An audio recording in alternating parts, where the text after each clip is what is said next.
國際上緊來看美軍一隻 F-15E 戰鬥機去伊朗拍落來，兩個飛官一個隨著去互救到，另外一個美國總統川普表示講，美軍是發動史上上屆成功的救援行動，犧牲2隻運輸機，嘛成功將救回來。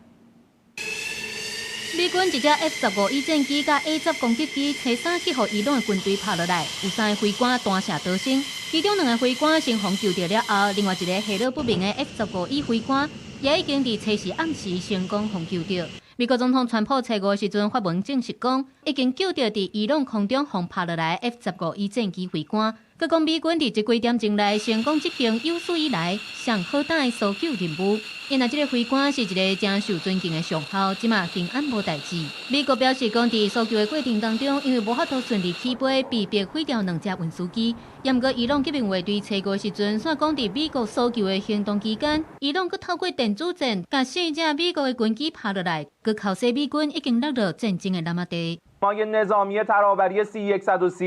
و 2 فروند بالگرد بلک‌ها که ارتش آمریکا。在伊朗媒體公布的畫面當中，翕到大量飛行機的碎片。路透社講無法度證實這畫面是啥物時陣翕的。不過，根據軍事專家指出，對普羅佩拉研判應該是美軍 C-130運輸機甲美軍的直升機。專家指出，美軍這間的搜救行動是戰鬥搜救任務，簡稱 CSAR， 派出特種部隊入去伊朗來搶人。嘛有一大堆伊朗的民兵世界佇咧找這個美軍飛官下落，因為這個飛官敢若靠一支槍佇山壁裂縫當中，用加密信號來討救兵，經過超過24點鐘等待救援。過程當中，還有美國中情局 CIA 放出假消息來欺騙敵人。專家指出，像伊朗這間的行動，至少需要24個空降搜救員坐烏鷹直升機去敲找這個區域，而且成功的幾率是真高。美國前海軍陸戰隊的隊員嘛表示講，就算這間的搜救行動會當鼓勵士氣，不過無法度確保袂閣發生損失軍機的情形。I think it's going to be a morale boost,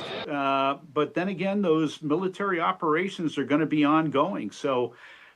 we may find disappointment right around the corner in terms of casualties or more aircraft being shot down. 在伊朗的首都德黑蘭已經有菜拍了美國軍機的大型空爆。因為以色列的總理納坦雅胡初5時陣是特別用英語佇咧記者會當中恭喜美軍這間的搜救行動。不過，軍事專家認為，美軍小連續在伊朗的戰爭當中損失軍機，顯示美軍無掌握在咧伊朗空中的完整制空權，恐驚是愛準備更較儕防空的資源，才會當發動地面的攻勢。另外一方面，川普佇咧發文當中也預告講，要佇美國時間初6的下晡1點，佇白宮甲軍事高層做伙召開記者會。關新聞，景元慶朋友。